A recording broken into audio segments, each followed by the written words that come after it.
Just in the last week and a half alone, the landscape of WWE Championships has been completely turned inside out. Because in this short amount of time, we have had a total of 9 championship reigns come to an end. And that includes the historic reigns of Roman Reigns, Rhea Ripley, Seth Rollins, and Gunther. It's like the WWE has hit the reset button to bring us into this new Paul Levesque era. So today we're going to take some time to look at the current state of every single WWE Championship on the main roster and NXT. So we're going to look at the current prestige of the belt, how strong the division is, and if we have a worthy champion or not. I do have a separate video where I go over who I think is going to dethrone every single current champion, so go watch that as well if you want. As always, don't forget to subscribe to the channel, ring the bell for notifications. If you're a wrestling fan, I know that you're gonna fall in love with this YouTube channel because we always upload daily wrestling content. All right, let's get started. Let's start off with the workhorse title, the WWE Intercontinental Heavyweight Championship. A championship that over the past 2 years has felt incredibly special, but before those past 2 years, it felt incredibly meaningless. So we have Gunther to thank for helping elevate this championship to the point where it's being sought after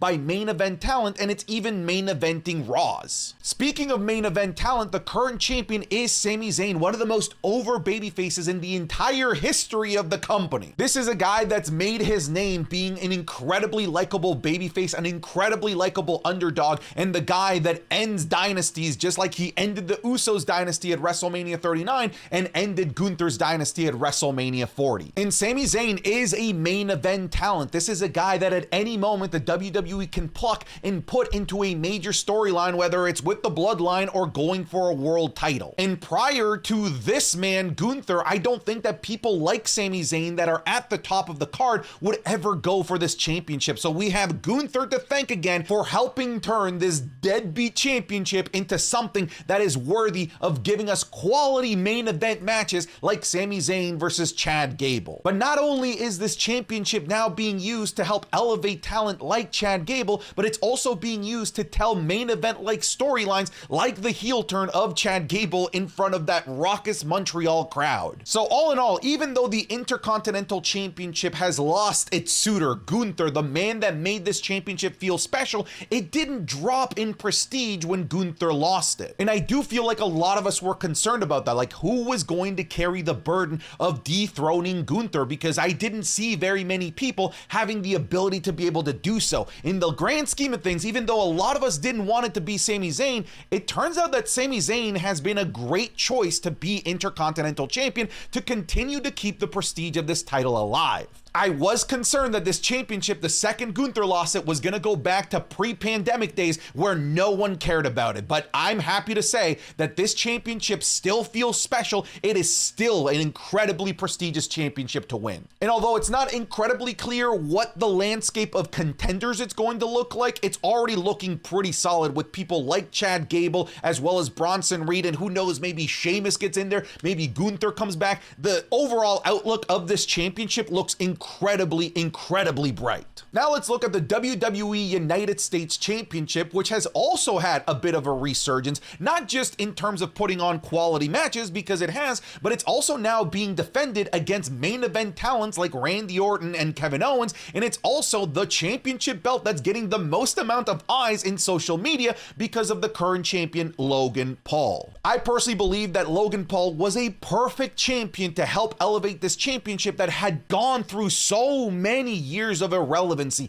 It didn't do much under Austin Theory, it didn't do much under Rey Mysterio, but then the second that Logan Paul won it, even though he hasn't defended it too many times, it definitely has made the championship feel a heck of a lot more special. And part of the reason why this championship feels so special, it's because it's the championship belt that's being exposed to non-wrestling fans on a wide scale because of Logan Paul's reach, because of I Show Speed segment on WrestleMania. I think they were touting that the United States Championship segment at WrestleMania got like 600 million views across social media, and it was because of the Prime Team and Logan Paul and I Show Speed. It's a different type of prestige than the Intercontinental Championship because the Intercontinental Championship has its prestige and its roots pretty much ingrained into classic professional wrestling. However, the United States Championship has taken a completely different route, which in my opinion has worked wonders for it. Don't forget that this, like the Intercontinental Championship, was a belt that no one cared about, and now it's a belt that people like Randy Orton are vying for Christ's sake. And if I'm reading between the lines here, with Logan Paul being the poster child of SummerSlam, I have a feeling that Logan is going to carry this championship into SummerSlam, and he's going to make a marquee match and a marquee social media moment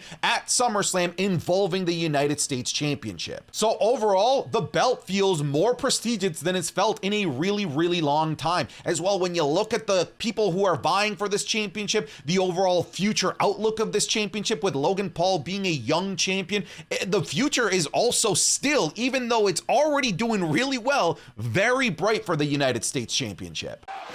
Oh my God! Up here.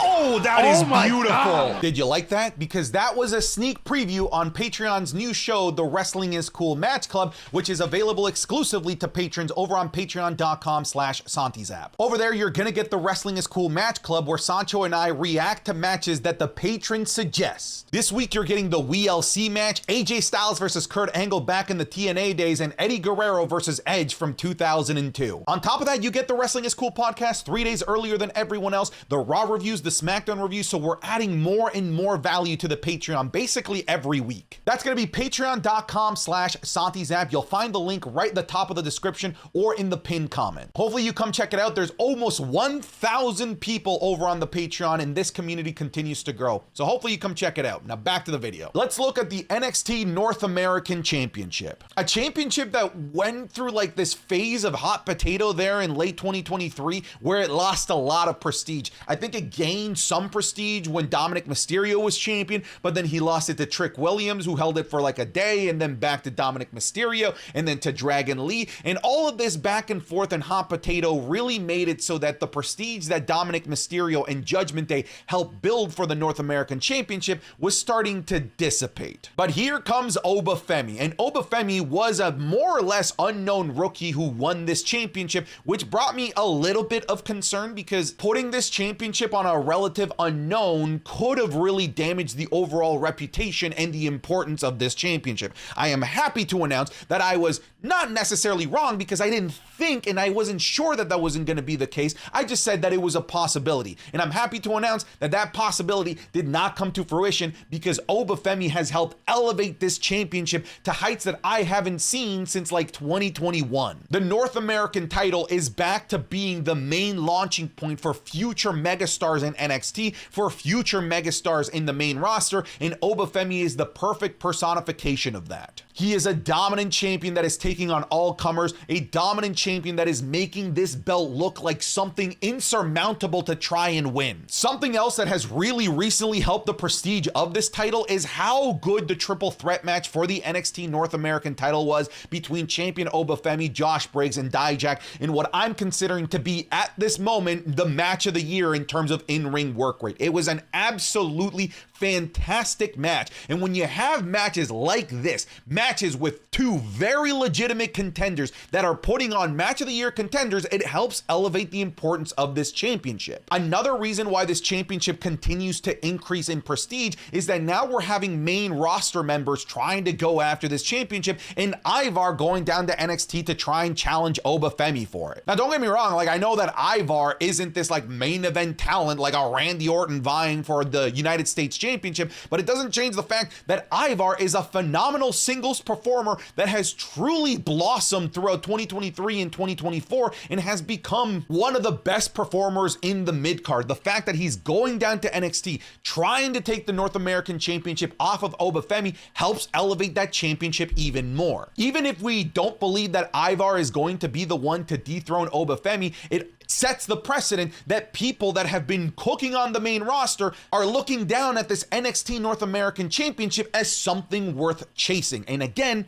that elevates the prestige and the overall importance of it. So overall, the North American Championship is in a great spot, in a much better spot than it was like 6 months ago and a year ago. So yeah, prestige is doing really well for this championship. I'll throw this in here, but I'll be super quick. They recently announced the NXT Women's North American Championship, and I think that this is a brilliant idea. It's tough to say what the prestige of this title is going to look like, but NXT has been touting that it has the deepest, best women's roster in all of professional wrestling, and adding a mid-card title like this, I think, is the stamp of approval of that statement. And when I look at who could be going after this title, I'm thinking of the likes of Blair Davenport, Sol Ruca. We could have the newly signed Julia going after this championship. Really, there are so many great options, and I could even see women from the main roster coming down to try and win and become the inaugural NXT Women's North American Championship. So I think that the future is really bright, not because this championship is important, but because the NXT women's division and the overall women's landscape of professional wrestling in the WWE is so good right now. Let's look at the NXT Tag Championships. I've talked about this before, but the NXT Tag Championships used to be like the main prize in the NXT Black and Gold era from like 2016 to like 2018. It was the big prize. It may even main evented some of the takeovers. But later in its lifespan, into the pandemic, the 2020s, it really started to lose a lot of its flavor. I'm happy to announce that I personally believe that the NXT tag titles are in a rise, are in a potential renaissance period where it was compared to like a year ago where it wasn't doing so hot. It's much better right now. Right now, the champions are Nathan Frazier and Axiom, who were chasing after these titles for a really, really long time, and they told a really great narrative of these guys coming together to try and topple down the indestructible Braun Breaker and Baron Corbin, who were the champions as the Wolf Dogs. Woof. Here's the thing. In my opinion, it was these two right here, Braun Breaker and Baron Corbin, that took the NXT tag titles out of the deep darkness that was, no disrespect to like Gallus, Chase U, the family. Like, it just sort of felt like this sideshow. But for a while there, these guys made it feel like main event worthy titles to vie for. And yes, right now the champions are Nathan Frazier and Axiom, but the championships are prestigious enough that the final testament has gone down to NXT to try and win the NXT tag titles. And don't forget that Authors of Pain were one of the most dominant and best NXT tag champions of all time. In fact, they were one of the pillars during the time when the NXT tag championships were the best, most sought after prize in all of NXT. The feud with DIY back in the day during NXT Black and Gold was absolutely legendary. And if we can get something similar from Authors of Pain, who are looking really good on NXT, against Axiom and Nathan Frazier, who are, in terms of moveset and in terms of size, kind of similar to Johnny Gargano and Tommaso Ciampa, then we could look at a complete rebuild of the NXT tag team division here. So to me, the outlook overall is really, really positive. It's definitely much better than where the tag titles were about 6 months ago. So thumbs up in terms of what they're doing with the NXT tag titles. Let's stay in the tag team division and look at the newly minted WWE World Tag Team Championships. And I'm sorry to do this to you, but I saw this on Twitter and I can't unsee it. Look at the titles real quick. They look like pepperoni pizza, dude. Anyway, these titles right now are at the bottom of the barrel, but that's not a bad thing. I'm only saying bottom of the barrel to really help create the image that they are starting from scratch. And they're starting from scratch because these are basically brand new titles that have no lineage attached to them. Yes, we had previous champions before them. They were unified, not unified, but it's so far back at this point from the last time that they were separate individual championships that at this point you might be just better off considering these brand new titles in the WWE. Because if you think about it, these are technically lesser titles than the titles that the Judgment Day walked into WrestleMania with. Yes, the ladder match was fantastic, but Judgment Day walked in as undisputed tag titles, meaning that Awesome Truth, The Miz, and R-Truth are not undisputed tag titles, which means that they're technically not as important as the Judgment Day was when they walked into WrestleMania. So pretty much by default, these championships just mean less. But that's not a bad thing, because this means that we can have a full reset of the Raw tag team division, and we're already getting to see that as we're getting a championship match between Awesome Truth and DIY. And we got an awesome #1 contendership triple threat match that involved DIY, the New Day, and the Creed brothers, and that to me was a little sneak preview of how good the tag team division is going to be now that it can be represented on both shows across Raw and SmackDown. So yeah, the prestige of these titles is as low as it's probably ever been. However, the outlook is actually really positive. It's just gonna take a while for us to continue to build these titles to mean something. If we look at the SmackDown tag titles, I'm pretty much gonna say the same thing. I'm showing you what I think is the old tag titles. I'm making this before SmackDown, so I don't know if they've announced new titles yet. My prediction is that these will be tag titles with the big W, and that SmackDown will have the big W's and that Raw will have the big gold stuff. The champions on SmackDown are Team A-Town, Down Under, and Grayson Waller and Austin Theory, and pretty much everything that I had to say for the previous champions, I have to say here. These championships inherently do mean less than what they did when the Judgment Day carried them into WrestleMania, because they're only one half of the prize. But again, just like the titles over on Raw, this is a good thing because it's a full reset. We're starting at zero, and we can allow the tag team division on SmackDown to build the prestige of these titles with great matches and great feuds that they otherwise wouldn't have been able to have unless they split the championships. I think perhaps one advantage that these champions are going to have over Awesome Truth is that they're likely going to be aligned with Logan Paul, who is just by proxy going to help elevate the importance of these tag titles. So overall, just like the titles over on Raw, we're at zero. The prestige is as low as they've ever been, but that's not a bad thing because now we get to build these up to be important, hopefully within a couple of months. Let's talk about the mess that is the women's tag titles. Now, the current champions are great tag team champions. We have the Kabuki Warriors and Asuka and Kairi Sane, a pair of champions that can make these and are making these championships feel important. However, the problem is not the champions. The problem isn't even how important the belts feel. The problem is the division itself, because when I look at the landscape of the women's tag team division, none of them really hold a candle to what we have here in Asuka and Kairi Sane. Every team that is like a proper tag team, just come on, like they have no chance. Like I look at Katana Chance and Caden Carter, doubt it. I look at Piper Niven and Chelsea Green, doubt it. The Witches, Alba Fire and Isla Dawn, doubt it. You get my point. And it's not that I think that Asuka and Kairi Sane are these like super uber megastars that can never be dethroned. It's just that the WWE has inherently done a poor job of building a credible women's tag team division, to the point where we basically have to go to the old model of getting just two people, put them together and make them a quick tag team for a short period of time to be able to get new tag champions, and that's likely going to be Bianca Belair and Jade Cargill. But let's pretend we give them the titles. We're still back to the same problem, because it's most likely that if these two become champions, they wouldn't lose the championship to a traditional tag team. They probably lose it because one of them turns on the other, most likely Jade turning on Bianca. So even if we put the titles on these megastars right here, yes, it does inherently elevate the importance and the prestige of the titles,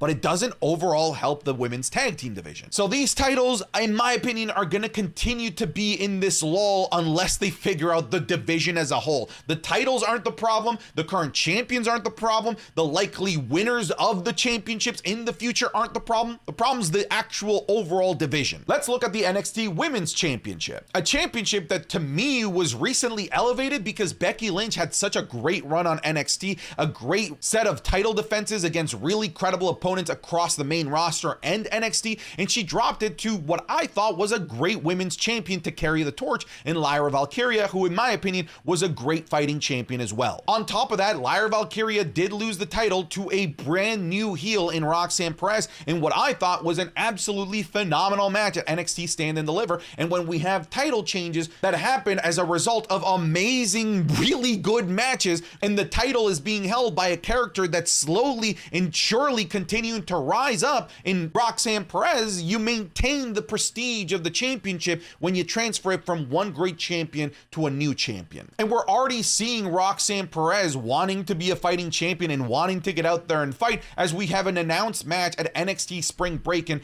between Roxanne Perez, Lyra Valkyria, and Tatum Paxley. Really, the main problem with this is that we know that Roxanne isn't going to lose because she isn't even the main focal point of the feud here. It's really between Lyra Valkyria and Tatum Paxley. But they've already hinted at perhaps some big new opponents coming after Roxanne Perez, whether it's Julia or maybe some people from the women's roster on the main roster coming down because of the draft. So I really see the Women's Championship having a great future over the next year down on NXT. This is the gut punch right here, right? The Women's World Championship, a championship that felt so important, so prestigious because of the historic reign that Rhea Ripley went on. Unfortunately, the most unstoppable WWE superstar of all time is the current champion in vacant. But jokes aside, Rhea Ripley was a dominant champion that didn't look like she was going to lose this championship anytime soon. Frankly, I wouldn't have been surprised if they had her go on some Roman Reigns-esque run of 2, 3,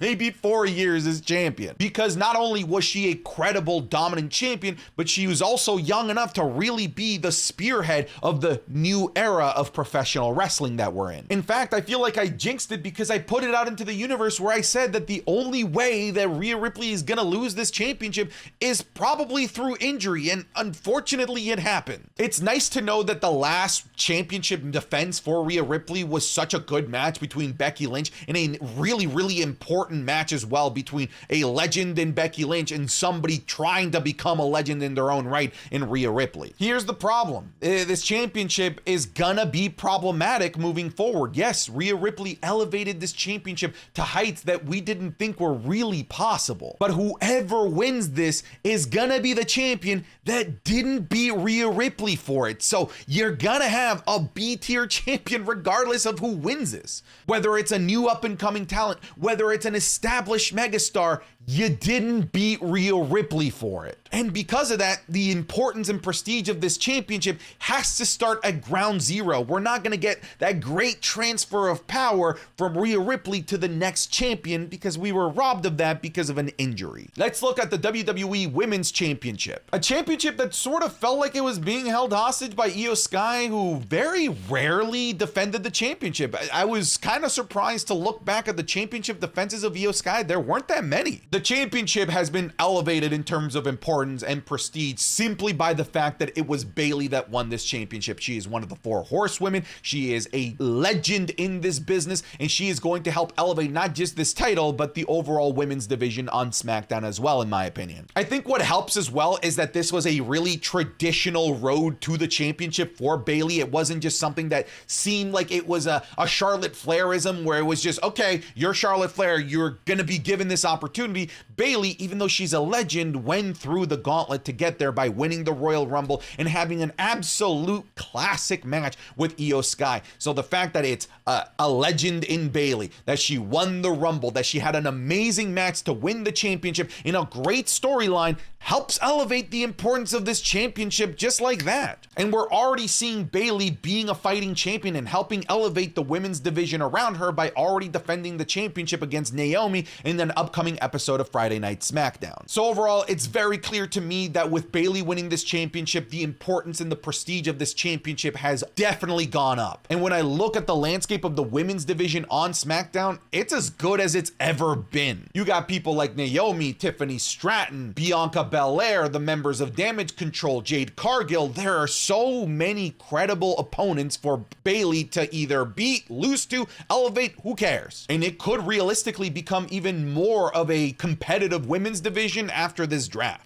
So this championship is looking real good right now. Let's look at the NXT Championship that is currently being held by one of the most dominant NXT champions in recent memory in Ilya Dragunov, who just continues to have amazing match after amazing match, even if it isn't for the title. He'll just have a random ass match on NXT and it's amazing. And when you have fantastic championship matches, but then you also have a workhorse champion that's having great non-title matches, the championship reign of Ilya Dragunov, the prestige of that goes up. But not only is it because because of Ilya Dragunov, but NXT has done a really great job of keeping the lineage of the NXT Championship feel really important over the last 12 months. You gotta remember, last year it was Braun Breaker being a dominant NXT champion, a guy that's gonna go to the main roster and be a superstar. Then it was Carmelo Hayes, who had a pretty dominant run as well, who is going to go to the main roster and be a superstar. And now it's NXT's next superstar in Ilya Dragunov, who will probably lose the championship to the guy that's gonna be the next superstar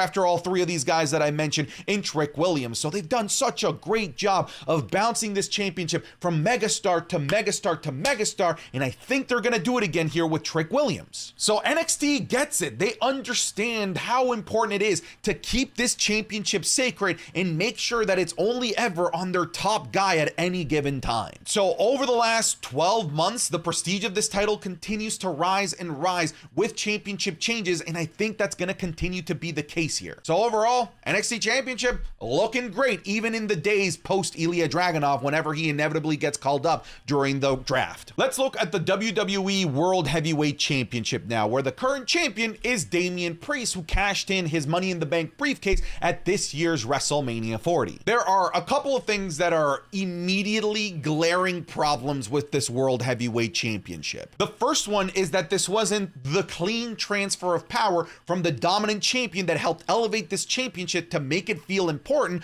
who carried it into the main event of night one at WrestleMania, to the current champion. We have to give props to Seth Rollins for elevating this championship from zero to hero and making it feel like a really important prize to go after. Like I said, he carried this thing into two main important matches at WrestleMania, the main event of night one and the awesome opening match against Drew McIntyre. But when I look at the people that were vying for this championship, as recently as 2 weeks ago, we had Seth Rollins in the mix, we had Drew McIntyre and CM Punk in the mix, and just like that, out of nowhere, we eliminated basically all three of these guys from contention, which leaves us with the match that I don't know if it's necessarily going to be good or bad, but does feel underwhelming when you look at the three guys that were involved in the championship picture before Damian Priest. Damian Priest versus Jey Uso. It seems like a big downgrade. So I think the problem comes from the fact that not only was there a not clean transfer of power and prestige from Seth Rollins to Damian Priest, but all of the megastars that were the sharks surrounding the World Heavyweight Championship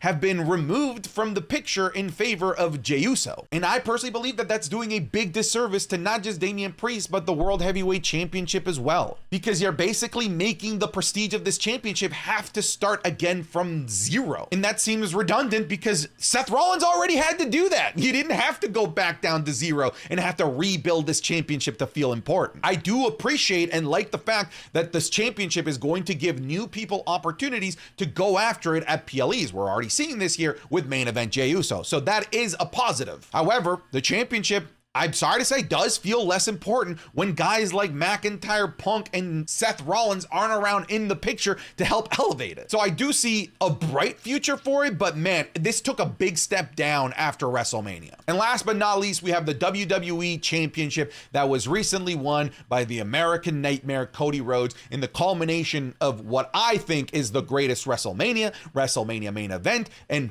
maybe the greatest story in professional wrestling ever told. On top of that, it was a clean transfer of power from the dominant, legendary champion Roman Reigns to the current champion in Cody Rhodes. I know some people are having problems with Cody Rhodes not immediately getting in the ring and defending the championship. I get it, but this guy also had back-to-back matches, which I think make him like the longest participating member of the WWE roster at a WrestleMania, because we had that one match that went like 45 minutes and then 30 minutes as well. And we also have this championship already being scoped at by The Rock. And if The Rock is looking at this championship, then this championship is still inherently incredibly important. However, we still have to mention the elephant-sized tribal chief in the room, and that being Roman Reigns' historic reign that was ended. And yes, it was ended in a beautiful fashion. However, this is the most historic reign in the modern era of professional wrestling. This championship not being attached to this legendary reign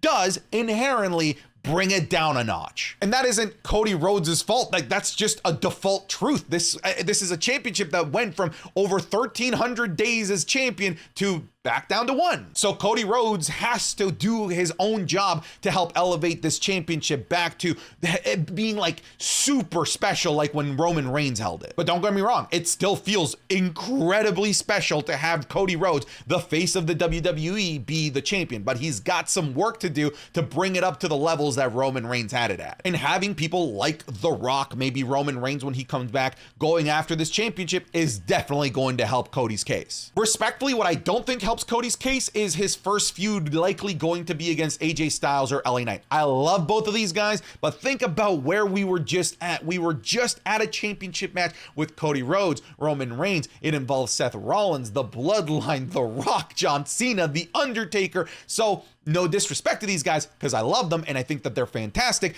But when you go from that, the greatest thing to ever happen in professional wrestling, to a more traditional wrestling feud, it's a step down. But that's just the cycle of what was inevitably going to happen with this championship, because you have to start from scratch. They are saying this is a new era. So it's not only a new era for us viewers, it's a new era for this championship as well. Future is bright, but let's not forget that the past, what we just had, may have been the greatest thing that we've ever seen in professional wrestling, and this belt was the forefront of it. All right, folks, thank you so much for watching. Hopefully you enjoyed that. Let me know what you feel I got wrong, but that's it. I'm done. Get out of here.